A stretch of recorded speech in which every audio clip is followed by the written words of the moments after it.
Hey guys, Danny.Greco here, and thought about something that I thought would be a little interesting to talk about. I know we've discussed appraisals and low appraisals and that sort of a thing before, but I've recently had a few come back, and I've been an agent here for over 9 years, and I've maybe had 6 to 8, maybe 9 low appraisals in that entire time. Out of 300-400 homes I've sold or whatever it is. So it is a very, very unlikely scenario where an appraisal comes in low, but sometimes when it does, it maybe is expected, given what the buyer's offering relative to the market value. So again, that's why when I have buyers making an offer on a property, I run a comp analysis, a market analysis on my own to give them an idea of where that market value lies in relation to that listing price. Now, keep in mind, I said that market value and distinguish between the listing price because those aren't always the same.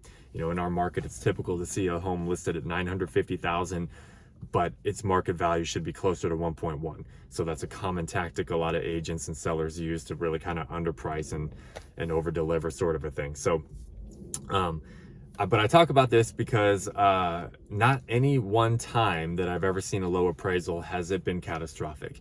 And I kind of pat myself on the back for that because I really take a lot of time before we even make the offer, making sure the clients understand, hey, if we're let's think about the worst case scenario here. If this appraisal comes in low, what are we gonna do? How are we prepared?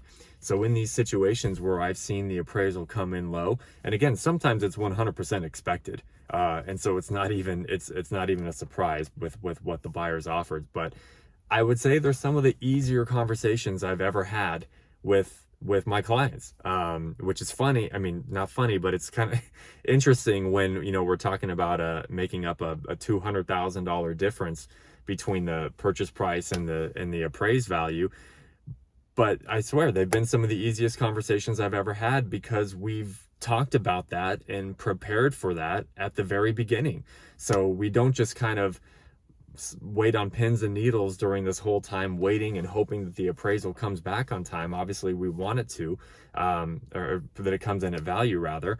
But when it does come in low, okay, now we've gotten a little detour, we've hit a little turbulence. How do we get out of it? And let's go back to what we prepared for, what we talked about when we made the offer. So so it's just kind of been interesting that some of the more possibly disruptive events that have happened over the course of somebody buying a home have been some of the smoothest and easiest conversations to have with people. So make sure you're doing your homework up front. Make sure you're talking with your agent on what to prepare for, how to do all that. And it's still pretty uncommon for appraisals to come in low, but every now and then they happen, and just be prepared for it.